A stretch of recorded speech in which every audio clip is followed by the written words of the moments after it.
The importance of engraving, I don't think we realized really how incredibly important engravings were in terms of being a stock of ideas for artists.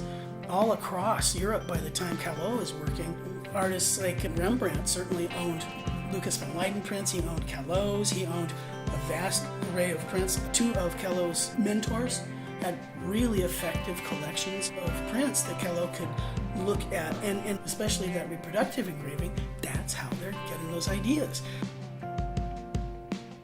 This is Platemark. My name is Anne Shafer, and I am your host. You have found us at Series 2 of Platemark, A History of Western Prints. Today's episode is the first half of a conversation True and I had about Jacques Callot. So it goes on for 55 minutes or so, and the second part of it covers, obviously, the remainder of Callot's career. And I'll release that as a separate episode because I don't feel like more than an hour is too much, right? You agree, right? Any of the images that we talk about, and of course with Callot there's tons of them because they're all about the size of a quarter. All of those images will be over at platemarkpodcast.com in the show notes. You can also do me a favor by clicking the support and donate button. Help me keep the lights on here at Platemark. I'd really appreciate it. And also notice there's a little microphone icon on platemarkpodcast.com. If you click it, you can leave me a 60-second voicemail message, or you could ask True a question because, he has all the answers. All right, I think that is it. Buckle up and let's get rolling. Welcome to Platemark. Hello. Oh, hi. Thank you. It's been a while. It has been a wee bit. Yeah, it took us a long time to get through reproductive prints. It certainly did. Reproduction can be very time-consuming and labor-intensive. It was a toughie because it's an awkward, odd, strange, it is weird, amorphous subject, and there's so much more new scholarship that is coming forward on it. And it's hard to wrangle, for sure. You did a great job. You're very kind. I felt like I was herding cats, but... It is herding cats, really. Okay, yeah. Better than earthworms. All right, so today we are here to talk about Jacques Callot. Oh my God, are you guys in for a treat? But before we do that... Are you going to tell me I have to tell you where I'm positioned? I'm going to tell you where I'm positioned. You go ahead. Only correct. Fine. Go for it. I identify as a cishet white woman, and I use the pronoun she, her. I identify as a trans white gay male using the pronouns he, him. Okay. We are recording this in Baltimore, Maryland at the Purple Crayon Press. Booyah. The land of the Piscataway Conway people. And boy, are we glad we're here. We are. I'm glad we're back together because the holiday break was long. Yeah, this is the first time I've seen this fabulous human being in almost a month, and that's just not right. Yeah, that is a long Texting does not work. No, it doesn't work. There's no hugging in texting. All right, so Monsieur Callot. He's one of these people. Wait, but before we go, yes, I just want to note that we've been talking about trends and movements, and suddenly we're going to start hitting singular artists. Occasionally, yeah. I think we have to. Yeah. You're right about that. I was concerned about how we wanted to go about approaching this because we finished off the reproductive print chat with Peter Paul Rubens and how he had been nearly assassinated by Lucas Voorsterman, his engraver. And we had finished off with an image that I think the both of us just I felt as though I missed an opportunity. And so I want to be able to use that image of Hercules slaying Discord as a interesting and worthwhile segue to Jacques Callot, because this is a printmaker who is on the border of the Mannerist movement. He's at the beginning of the Baroque movement, and yet he's entirely himself. And in one respect, one could almost say he's a social realist. And it's not even fair to say somebody's outside of their time. He made his visual time. Jacques Callot never painted anything. He made his entire career on just his prints. Over 1,400 of them. What? Yeah. Holy shit. And in so doing, he learned the trade by being apprenticed to a goldsmith, and he had to learn how to use the burin because that's what engraving was. But the thing that you'll come to realize is how clever and innovative he was by inventing new ways of making the much more facile medium of etching look like the much more time-consuming medium of engraving. Because engraving, as you may or may not recall, is plowing into that beautiful piece of copper with a sharp beveled edge of a burin, and it requires incredible control without tension, in being able to put the speed and the placement and the weight into the curve of a line, and it gives a very precise, clean line that has a swell and a taper. That's its trademark appearance. It's the kind of line you might see on the engraving on the side of the silver that was given for... Nobody does silver sets anymore, do they? Oh, yeah, you're right. Yeah, but once upon a time, having your initials engraved on the side of it, or even on the inside of a wedding ring, Or a trophy or something.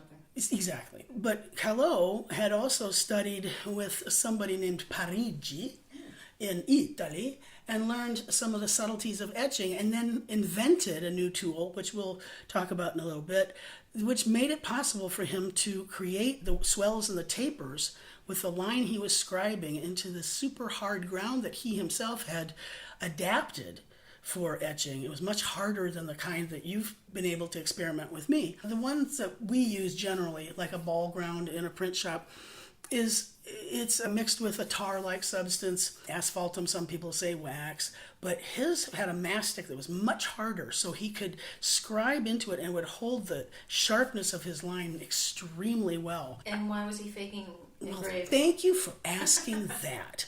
It's difficult to try and approach, how do I get into Jacques Callot, one of my heroes, if you will, because you want to say he stands by himself, and he does, but he doesn't, because there he is in the thick of things at a time that the Catholic Church has had to rearrange itself. It's going through its own reformation. He's figuring out how to work within an entire system of a public that's not just the bourgeoisie of which he came, and then his family had been elevated into a noble status, and they were very shrewd people.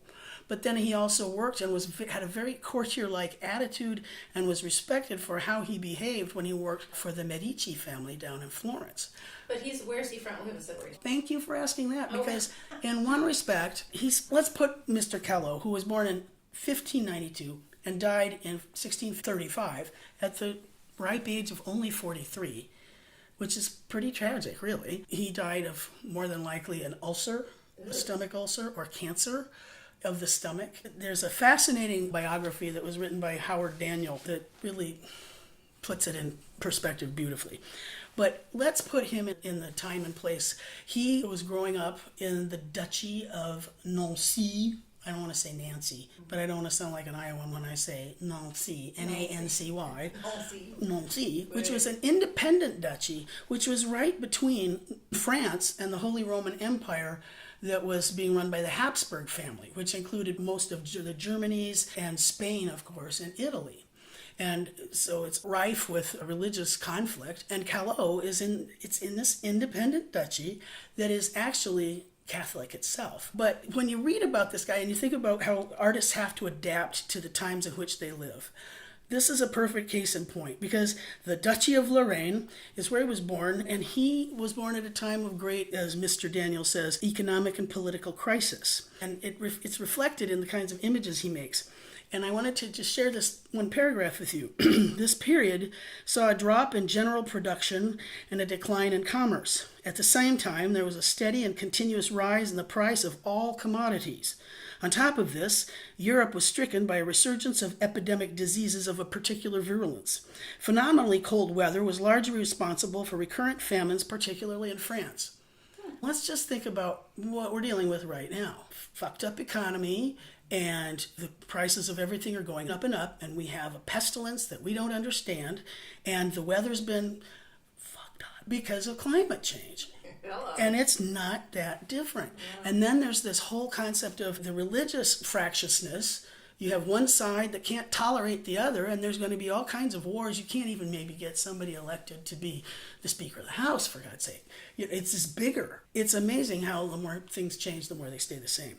So the idea of Callot growing up in this time and place, to a father who had come up through the ranks of a bourgeois kind of upbringing in the 1500s. It's interesting. His father was a very shrewd kind of a fellow. Lorraine was militantly Catholic up there in the northeast corner of what would eventually become France.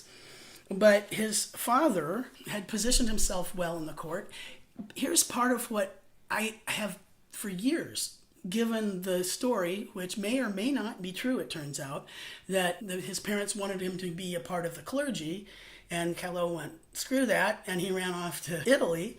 And that may or may not be true, because the part that one would have to question is that 5 of Callot's 7 brothers and sisters were all part of some branch of the Franciscan order of the Catholic Church. Wow. 5 of the 7 of them. Oh my gosh. Right? But, and I want to know what the other one was doing. I think actually he was positioned to become, it was a time of incredible shrewdness. The dad was doing really smart things, trying to get people positioned so that the family can move up in the ladder and whatnot. Callot was eventually apprenticed to someone, and his father paid a really tremendous amount of money for him to be the apprentice to this individual.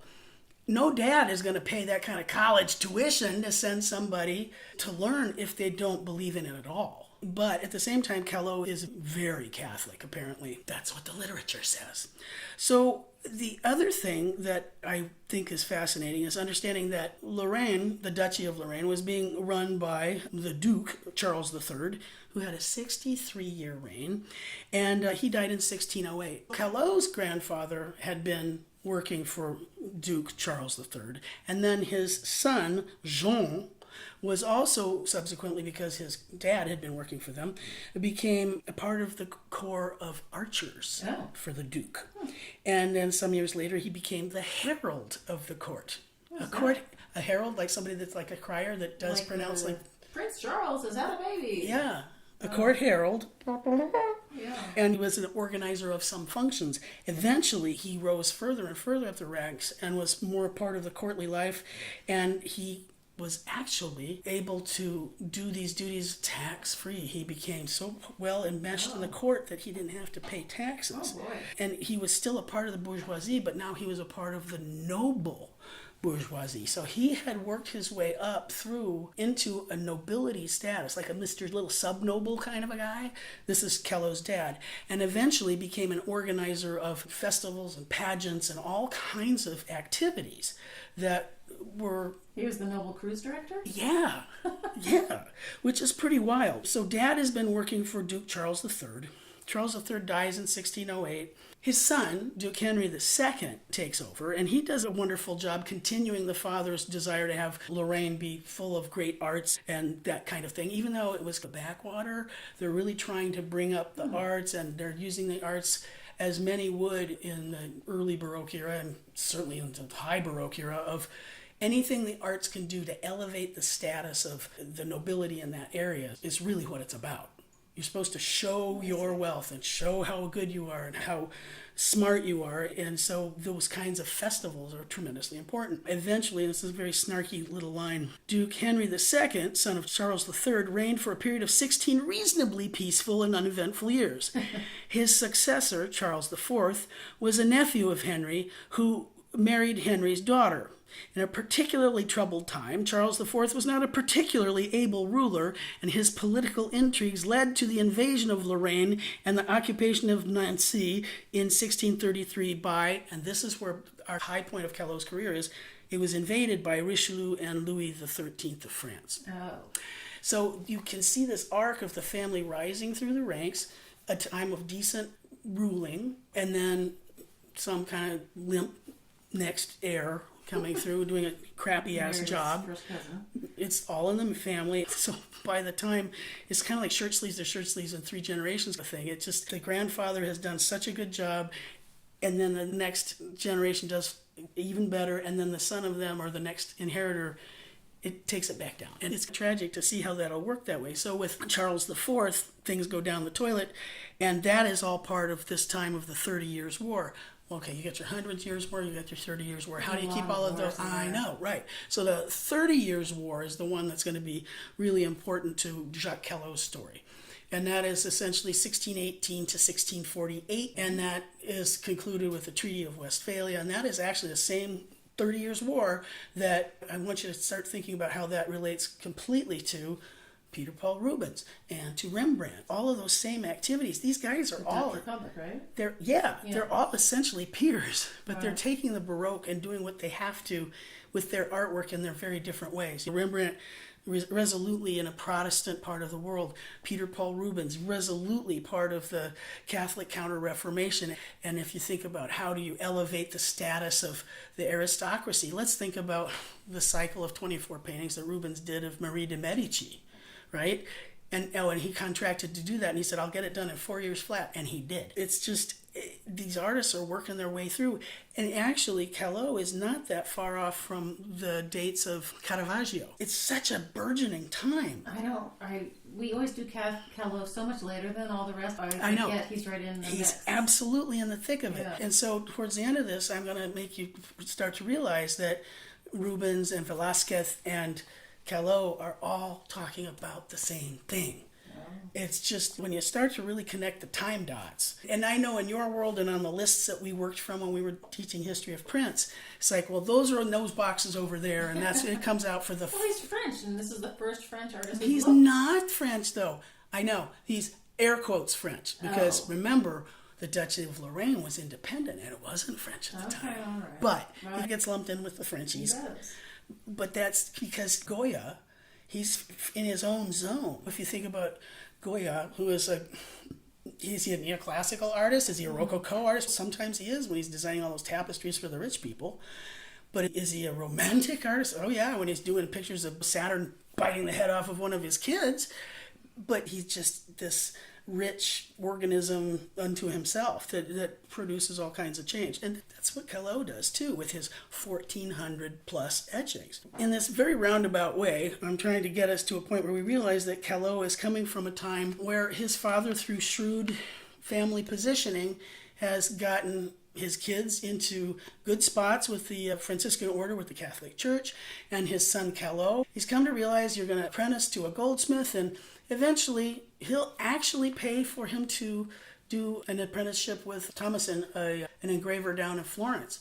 So it must not be that Callot ran away. It must be that he went to Rome first and then Florence because his family said, yeah, okay. But all this time I've been going, oh yeah, he didn't want to do it. He ran away. And it's because the literature, the biographies of his time were taken from folks that was oral tradition. And so it's not until you wouldn't say the 1970s or fairly recently, but I could, relatively recently. We talked about how Callot is coming from a bourgeois noble family, which is pretty exciting. During that time, though, Nancy had been full of raping and pillaging and burning in the 1580s. And so that became the kinds of stories that he would hear about as a kid. Wait, why? Because there were these other sieges and because he was a little independent duchy. And there are French Protestant armies and there are Catholic armies and there's all of this stuff going down. And so here's a lovely line from Howard Daniels' thing. There was no doubt that tales of the raping, plunder, and destruction of the village, which was then the main source of the Callot family's prosperity, must have constantly regaled the early childhood of Jacques Callot. He's growing up in a time for him in his home, things were pretty good. And it was a period of relative stability, but it was hard-earned. And he had an experience of a dad who's well-positioned. They're in no need or desire, but he's born into a noble family.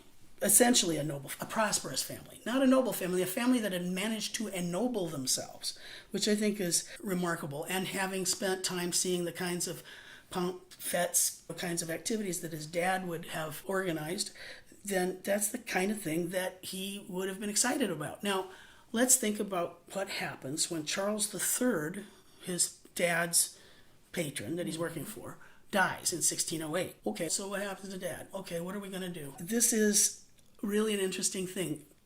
The funeral of... Okay, there's another great part. I can't go without reading this. Okay. This is more Howard Daniel. It was just too much. And Anne's telling me, you don't have to do all that. And I was like, yeah, but I want to. Because No, I love it when you do it. Get this. There was a popular saying in the early 17th century that the most impressive sights in Europe were the coronation of the French king at Reims, the crowning of the German emperor at Frankfurt, and the burial of Duke of Lorraine at Nancy. What? The funeral arrangements for Charles III, who died in 1608, lasted for about 2 months What?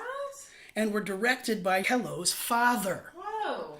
Several thousand notables participated in the ceremonies, which reached their climax at the funeral procession and interment. It might well be assumed that the young Jacques, already apprenticed to an engraver of precious metals attached to the court, assisting his father, that's really what helped imprint him on thinking all of these glorious kinds of highfalutin things must be 2 months. And that's apparently not the only time this kind of long range, because it's these festivals that were what the nobility, that's all they could do. It's really interesting to realize how I started reading it and thinking about the song in Camelot where they're going, what do the simple folk do? Oh, right. Because the wealthy are having these massive festivals. If somebody dies, if there's a wedding, they go on for weeks and weeks and weeks. And that's how you make a living. So imagine this fellow, this young man, and fêtes, ceremonies, and pageants are playing an extremely important role in diverting the feudal aristocracy from their customary grappling with power.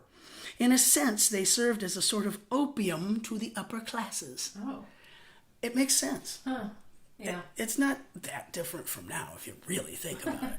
So, let's see, there was another. The tournament was a colorful and sometimes bloody ritual in which a now largely powerless aristocracy could act out its power fantasies. Oh, wow. So, this is the way he's growing up, and he's being apprenticed, he's learning to draw, he's learning how to engrave, and he's also acquired this very courtly attitude. He knows how to comport himself, he's very bright, he's learning important lessons from an abbé. So he was being taught reading, writing, arithmetic, music, including singing, church decoration, a little astronomy and geometry, and the elements of grammar. This was an educated young man. No kidding.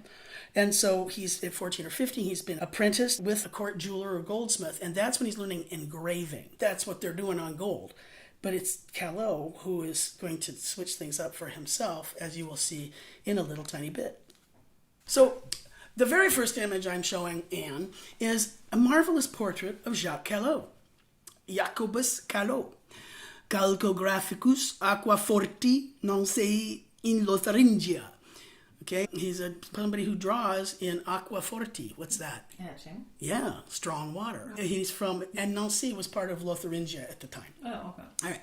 Talk to me about what you're seeing in this portrait of Jacobus Callot as an adult. This is from the iconography. I will get to that. Sorry. This is by Van Dyck. Okay, he looks satisfied with himself, and he's got his tools in front of him, and he's actively drawing something. Mm-hmm. Can't really tell what.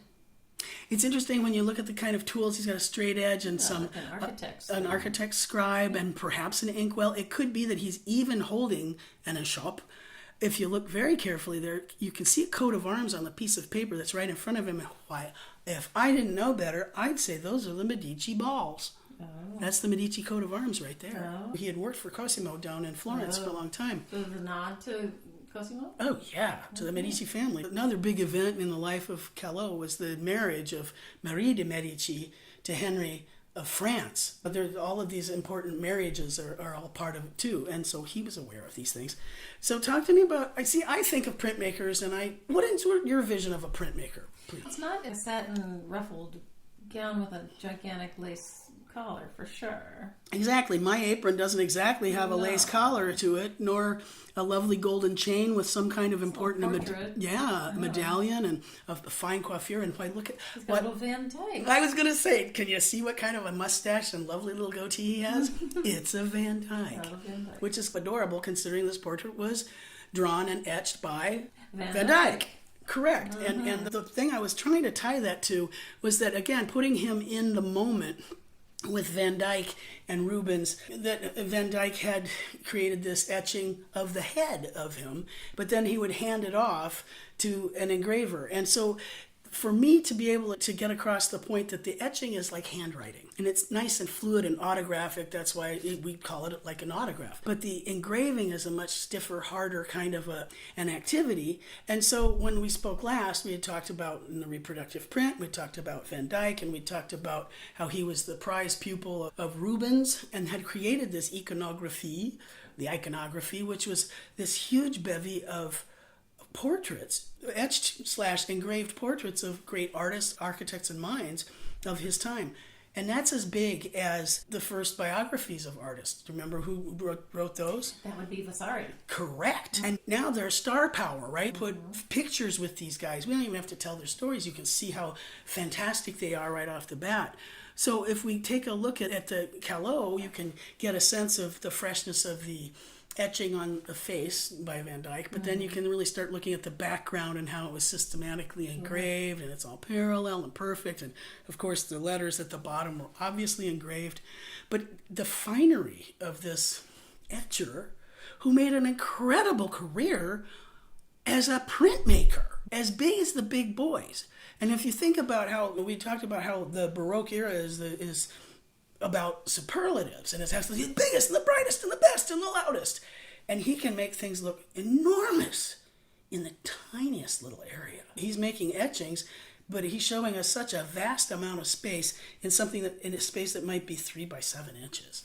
But it's curious, the patrons of the Duchy of Nancy, wherever we are, I mean, do they not have people painting for them? And of course. Who are those people? It's funny to hear. We don't need to hear about them as much. It's funny to hear how Howard Daniel talks about it. That's a real backwater. Florence was a backwater of Rome, and Nancy was a backwater of Florence. And once the Callot got back from Florence, he dreamt all the time of going back to Florence. He missed it terribly, but he stayed in Nancy where his family was, and so on and so forth. I think about all those students that go abroad and come back, it's not New Jersey's just not Florence. At any rate, I wanted to share that. I think the portrait is an important place to start so that you can realize that he is in this milieu with these painters and artists that have these massive, beautiful, florid marks, brush strokes and whatnot.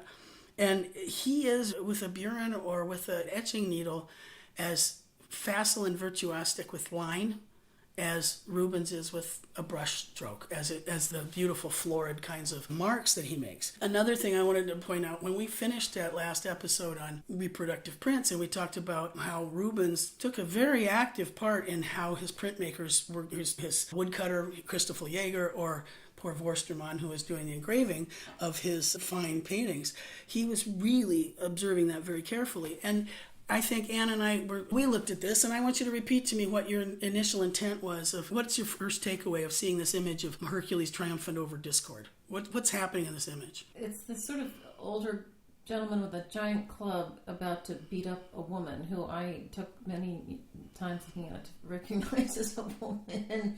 And we had a discussion about Discord being not a woman being beaten up, but envy and this idea of... You're thinking about... If you put this in context of its time, and it's done about 1635, Hercules, the strongest of the strong, with his lion skin. I remember I've also shown you portraits where Cosimo de' Medici was wearing armor that had showed Hercules on it, and he had a lion skin. He was equating himself with Hercules. Which one was and that? Damn it. That's way back in the middle of... way back. But don't sweat it, because it keeps coming back. But look at how this righteous, mighty, virile, sculptural kind of older man is beating... I still think that's definitely a woman, even though there's no, there's her boobs right there. But very Laocoonish, very good. Say it, Laocoonish. It is Laocoon, not Lackawanna. It's not in Pennsylvania. Laocoon. But the other thing is, notice that, but behind Hercules is what? What's that little fella? A little Pluto. It's a Pluto. It's a Cupid, an emissary of love, as opposed to Discord, who is breaking things apart. That whole time, Rubens, at the same time, was putting out his paintings of the Garden of Love. Right? Same year that he's doing this incredible painting of the consequences of war. The idea of what can you do to quell these problems. It's amazing to think. I started realizing, man, I really missed a moment here, realizing that this was a mythological take on a contemporary problem. Hercules triumphant over Discord. What can we do to quell these wars? What can we do to have Putin pull his fucking troops out of Ukraine. Exactly. Right. And the more I looked at these images, like, God, that's Ukraine. God, that's Vietnam. And I just started realizing the meat and potatoes of what Callot was doing, and really thinking about how, what's the language that they have of their time and their place. But we think Callot was fully aware of Rubens' prints. Absolutely. Okay. Absolutely. I don't think there's a soul on the continent of Europe that couldn't have known him by that time. Callot dies in 1635, and Rubens dies just 5 years later. It's a fascinating time, and they're so twined if you think about it. What's the fast part of the story? So he's born in a noble family, 1592, the Duchy of Lorraine, which as we now know is part of France. And so at the age of 16, did he run away from his dad to go to Rome, or did he go with dad's blessing? Go on, go ahead, go learn, apprentice with this fellow in Rome. And he does, but some of the literature says that when he was apprenticing with the guy, and I think it was the engraver in Rome, he wasn't real pleased because Callot was too interesting to his wife. Oh, no. I imagine this handsome young courtly fellow comes down, and there is also the possibility that he's actually starting to outshine his master, yes, I wonder. of course. So at one point he goes back to Nancy, then he goes back down. He goes from Rome to Florence, and there was another reason. I believe some Medici family member had died, and there was an etcher there who has been told that you have to do a cycle of 29 etchings about the death of this particular family member. And the guy's, it's Tempesta. And he's, whoa. And so he gets any help he can get, and it happens to be this young man, Callot, who just pops into town at just the right moment. Oh, interesting. Yeah. So Callot is in the right place at the right time for many things. Well, we're all excited about Callot, and we understand that he's already perfected the art of engraving, which is a world different from etching. Because etching is, in one respect, very easy. In another respect, it's not, because you have to know how long to bite something and so on. Callot actually extended that process by making timed, stepped acid. He would put things in scribe them, bite them for a very short time, and then bite another passage for a much longer time, so that you would really get a foreground, middle ground, and background, much like looking at a stage set, like the actors in the foreground, and then the set, and then the scrim in the back. And Callot manages to do all of those things. The world of difference between engraving and etching, I think, is really quite phenomenal. Is this where we're going to actually do it? Engrave it? I'll include some details of engraved lines and Absolutely. etched lines? Absolutely. All right. And that's why I think it's important to show, and then some close-ups, because there's a couple passages. There's one in a Hind that shows the Dürer, and then the engraved the etched lines of, let's say, Parmigianino, which is just raggedy and relaxed. And it's really helpful to see that. So Van Dyck had done this portrait of Vorsterman in 1626. That's right in the thick of the whole Callot lifespan. And so I wanted to keep that in mind. This is also where we would want to show them what an eschoppe looks like. And it's interesting. It may seem simpler than it is. Essentially, you take a shaft of metal and you bevel the end of it so it's ovoid at a kind of a 60-degree angle, so that when you rotate your wrist as you're pulling it through the super hard ground, it replicates the swell and the taper of an engraved line. But it's like using a calligraphy pen. Yes. Very good. Yeah, like making the letter S, but all you're doing is you're only having to drag that through the ground. You're not having to dig into a plate.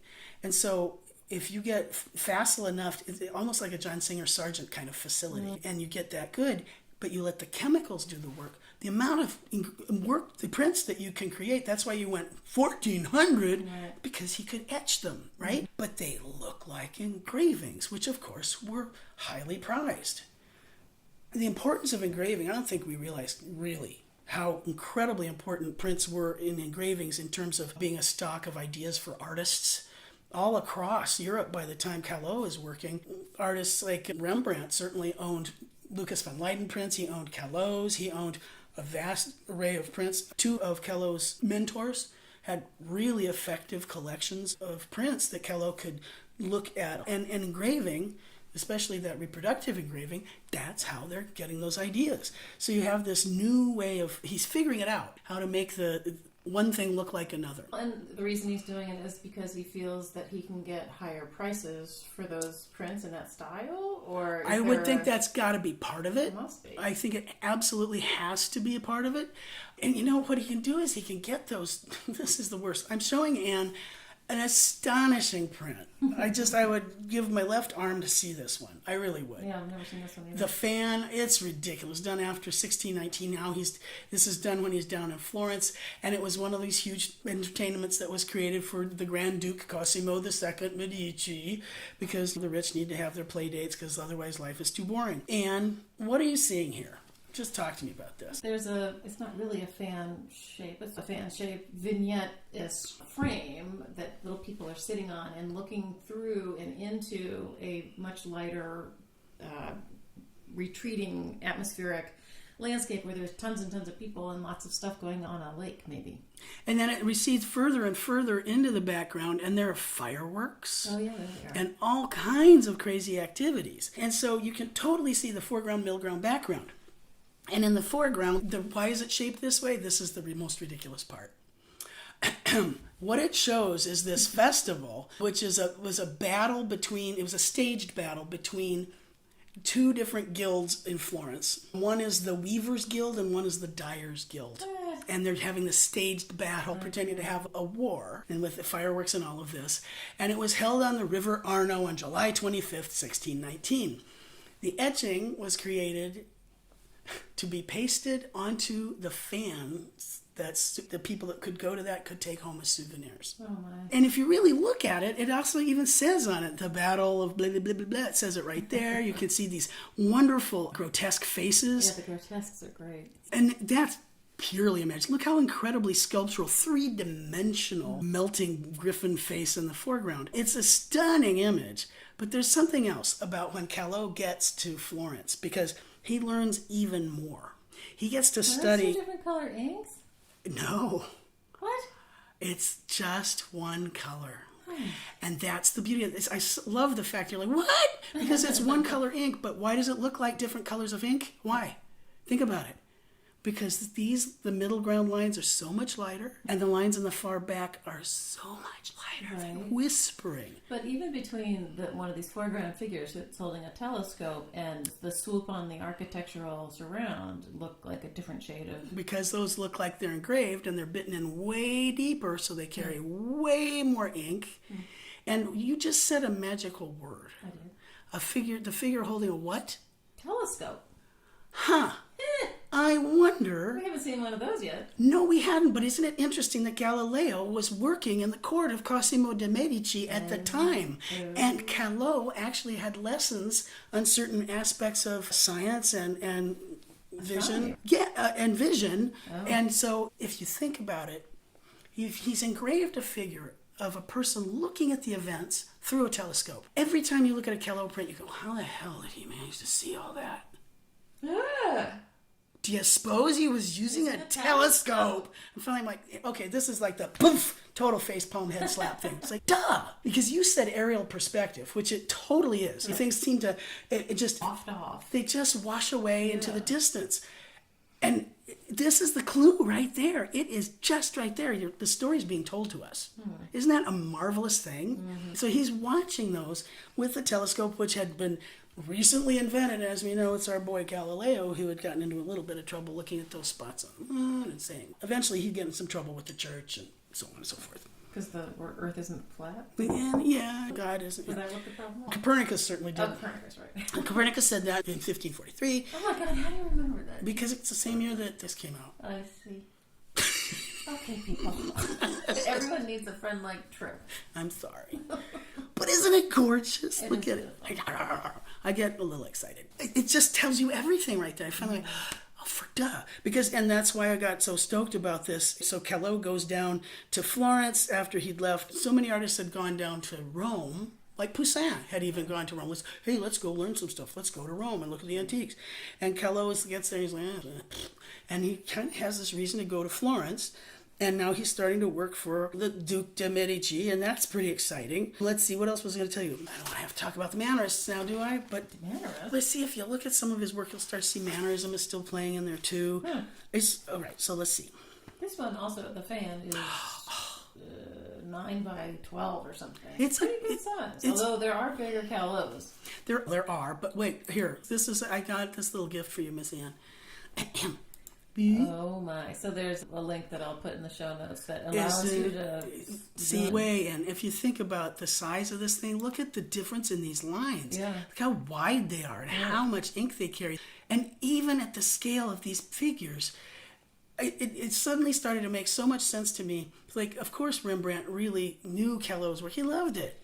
And I talk about how Simeon, Rembrandt could describe that face with 3 or 7 little bitty lines. And you're looking at Callot putting faces on these things that are the size of the head of a pin. That's a society that understands vision in a new way. And I can see how this would have transferred to Rembrandt, but Rembrandt could do it all in etching. The other thing we can see on this particular image that's super clear is the swell and the taper, where Callot is using this eschoppe, and you can understand how the calligrapher is moving that beveled tip.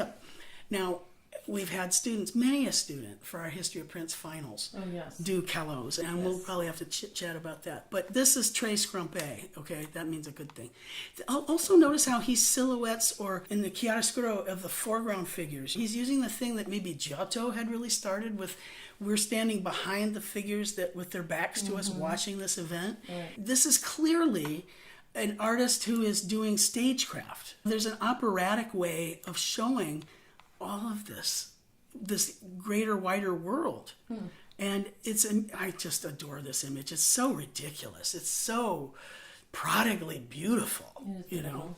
And you're like, yeah, it's just a festival and they were supposed to put it on their souvenir fans. Guess what? It's not all going to stay fluffy and light, because this is an artist that will take on some of the bigger, harder topics as well, as we shall soon see. He's the first one that really goes for totally the hard stuff. Yeah, and you know, we could look at coats of arms and all the kinds of things. You know, the engravers were in high demand in courts because they were going to make those little things you wanted, like the gold objects, the salt cellars, the badges, the seals, the medals, all of these different. And so I'm showing a series of coats of arms that Callot had engraved. You can see that it's a functional kind of skill, as well as something that could be used artistically. But I think the idea of Callot understanding, hey, I could take this very staid technique of engraving and I can put this etching aspect to it, and he learned the etching processes really when he got down to Florence from this amazingly important person named Parigi, who was also in the same zone as all these other scholars and scientists that were still going to Florence, because it was still a good, smart, safe place to be, even though it wasn't as lavish as the days of Lorenzo the Magnificent back in the 1400s. It's still an important place that is still willing to spend a pile of money on its artwork, also to just show off how important they are. The more I started reading and realizing how incredibly important these artists' jobs were to enhance the visibility and the prestige of the families they're working for. We talk about conspicuous consumption and McMansions. Think about this silly festival and the enormity of that, or 2 months to do a damn funeral. That's what artists were supposed to do. And how do you separate yourself from all of that? The other thing I wanted to share with you, let's see. Callot was living in a time when the Catholic Church is getting its feet back under it after having been given these huge blows by the Protestant. It's getting its power back underneath it. It's established the Spanish Inquisition. Many people are working for that new order of the Jesuits that are spreading their gospel throughout the world, or the Great Counteroffensive, the Catholic Counter-Reformation. But it's interesting, many of them will say that Callot wouldn't be right on the front lines. In fact, you might think when we look at the miseries of war that he was leading the charge of what art should be. He didn't want to get that involved in it, but he was definitely going to view the time, the oddities of his time, the people, every class, every stripe of individual, and make those visible to others. But it wasn't like he was trying to grind an axe and prove a new way. The thing that I think we've been able to overmap onto it was just how open he was to the varieties of subject matters that he was going to give us. So I'm going to show you the next wonderful image, which is called the Ferret Impruneta, and there are many that would say this is his tour de force, but I don't know. I think he has a lot of tours de force. The Ferret Impruneta is an event in a village just outside of Florence, and this is done in 1620, and this is huge. It's 16.5 by 26. Yeah. It's huge for Callot. That's like the size of Rhode Island, right? And it's fascinating to see that he is showing in this image every possible stripe of humanity that is there. And it's interesting also the church that's in the background. I think it's an important kind of anchor to the scene, but it's also a stable presence. That is a church that supposedly had a relic of an image of the Virgin that had been painted by St. Luke. So it made it a pilgrimage Luke site. was a painter? Yeah, oh yeah. St. Luke he was supposedly the one that did the first portrait of the Virgin Mary. I did not and know that is why St. Luke is the patron saint of the Guild of Painters. That's something new. It's a thing.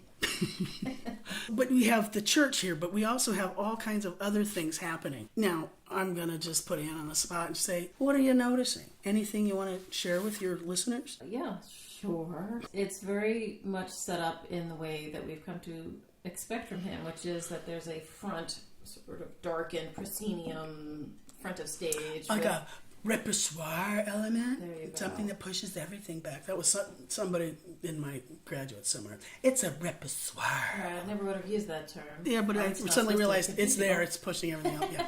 There's a framing tree on the right and then a sort of falling apart building on the left. And then there's just groups and groups of people milling around in front of this church, which is in the sort of middle to far background. But then there's still more mountains behind the hills. The Tuscan beautiful. If you Yeah. think about Tuscany and that, Someone's getting hanged. oh yeah, they are. Oh, fuck. Thank you. I'm sorry the guy's getting hanged. I've forgotten about this. But that's the thing. See, this image has everything. lynching. Yes. So let me see. I can give you numbers if you want. There are over 1,000 figures in this image. What? Who counted? Jesus. Somebody, Lord okay? have mercy. You know. Would have been probably in a book because it's all the ones I've seen have a fold down the middle of them. Yes. No, actually, it's two sheets of paper. 2 plates. Yeah, and joined, but look how beautifully joined it is. Yeah. Huge copper plates. So we're looking at Linda Holtz's The Prince in the Western World. And it's book. interesting to see how the scholarship has changed a little bit since she threw it out there. She has some wonderful points, but I'm not sure I buy into her saying that he's completely impassive about the way he takes things in. Nevertheless, the tour de force of the fair at Impruneta, this outdoor scene, is the elegant coexists with the coarse and gruesome, as she says. This spectacular grand machine of an etching contains, by one count, 1,138 figures, 45 horses, 67 donkeys, and 137 dogs. Yeah. Wow. It's magnificent. I'm just telling you what Linda said, Dr. Holtz. Its magnificent sweeping space gives us a bird, and that's the other thing, his bird's eye view. How the heck is he putting this together? He's the drone at a time of no drones. That to me is amazing. If you go really looking forward through there, you can see all kinds of things like she says a crippled beggar pushing a cart. We wouldn't say crippled now, but that would be in the time. 2 copulating dogs exactly in the center of the print. Everybody has to go looking now. That's your assignment. Someone suffering on the strappado, a torture device. It's like a 2-story tall rod. And the person is hoisted up with their arms and their legs tied behind them with a rope. Hoist, hoist, hoist. And they get them all the way up there. And then they let go of the rope.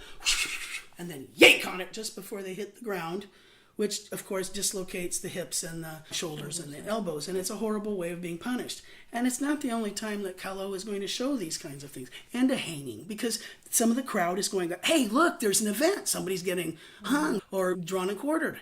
That's part of it. But there's also clergy in there. There's also lovely people parading in their finery. And so you have the highest and the lowest elements of society. Yeah, and on the right corner in the foreground by the tree, that somebody has built a platform so they can better see the... Exactly. Like they might have their telescopes with them, if you will. And then there's a huge address at the bottom of it, which is quite lovely. And can you see the cartouche in the middle? The Medicis. Yeah, there's the shield of the Medici. So once you get used to seeing a shield that has 5 balls in it, those are the Malamerica. Those are the oranges. I call them the Medici balls, and my students all get it. But yes. Now, I wanted to share this with Ann too, because I went shopping, and so I found us some good zooms. Oh, great. The zooming in is a whole lot of fun. And you're going to have a wonderful time zooming in. This is one of those things where you get out your magnifying glass and yeah, really? And then you start understanding why that would have dazzled Rembrandt, and that's why in The Three Trees, he's got all of those little Easter eggs hiding in there too. This thing is like a freaking Easter egg hunt. It's like, you don't even have to hunt. There are Easter eggs all over that field. But 1,100 figures in this massive print, I can't wait to see it in real life. I haven't seen it yet. Have you? I don't think I have seen that. I imagine it's pretty expensive. But even if you think about how much insane detail is in there, tiny, tiny, tiny. Even I have it now at a quarter of the size of the screen, but you can still see The thing that's fascinating is how he has managed to organize so many little elements. There's still it could be a messed up stew of crap. And what's your line? You always suggest that people try to make it as simple as you can without, what is it you would try to tell the students at Micah? Oh, you mean reducing down to the elements that you need to tell the story and no more? Exactly. And he's done that. Yeah. But there's a logic to it.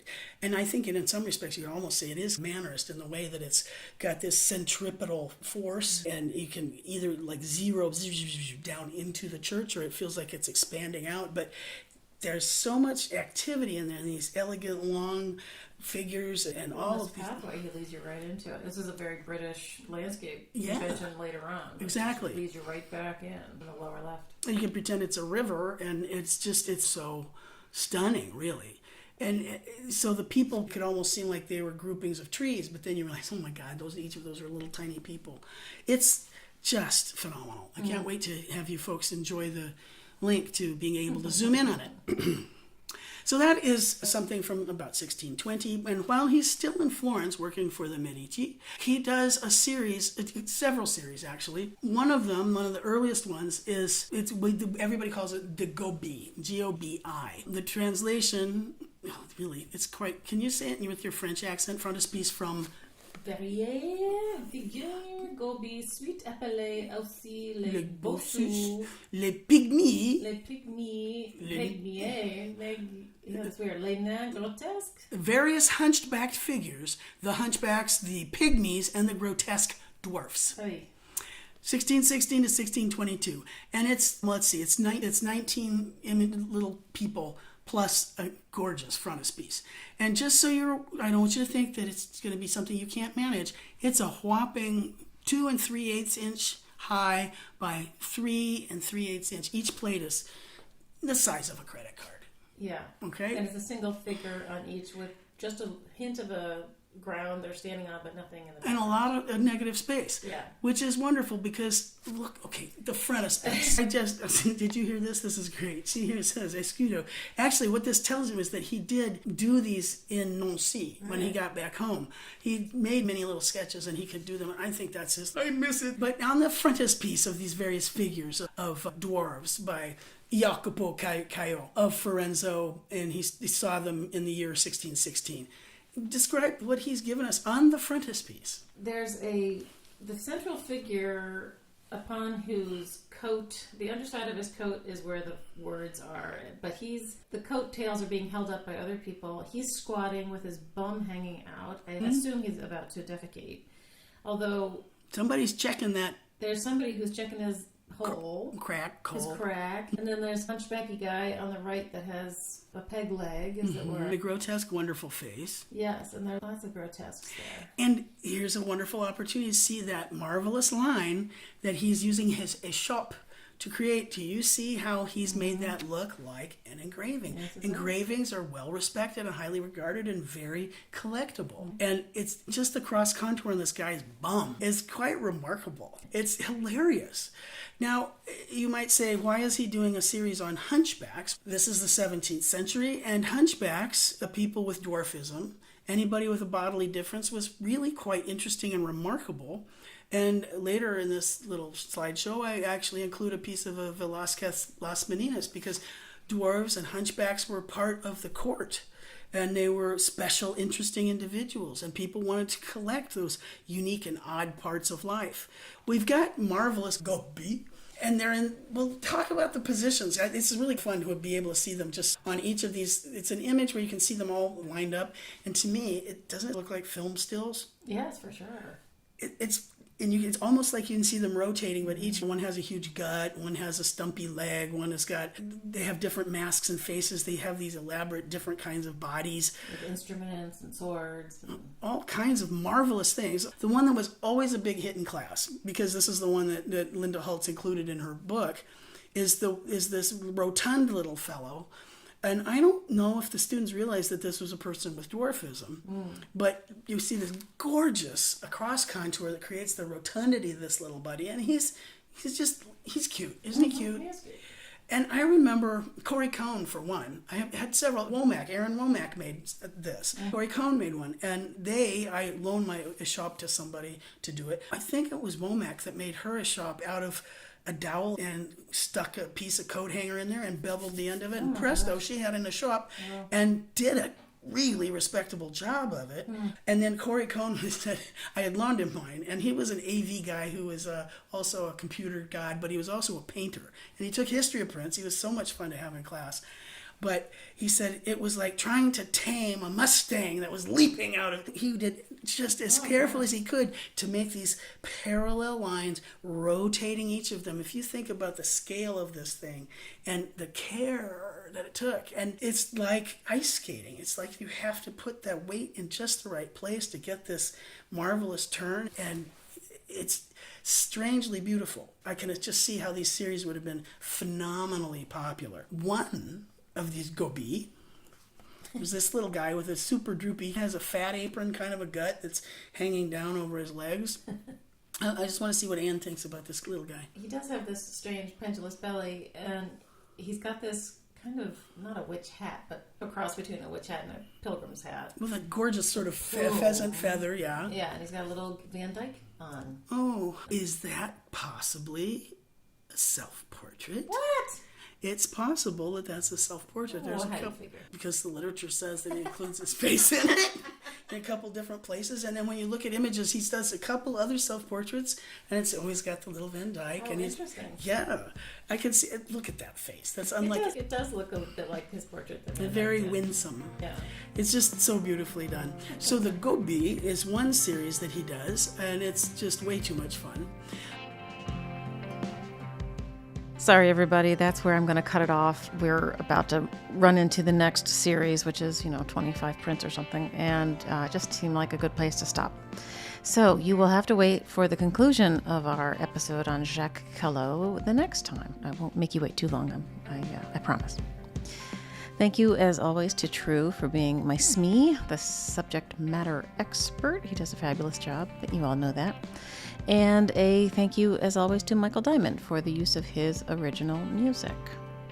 As I mentioned at the top, any images that we talk about are over on the show notes at platemarkpodcast.com. And if you are watching this as a YouTube video, the images will come up as you watch, which, you're welcome. Please go over to platemarkpodcast.com and hit the support and donate button. Help me keep the lights on. And also leave us a message on that little microphone icon thing over at platemarkpodcast.com.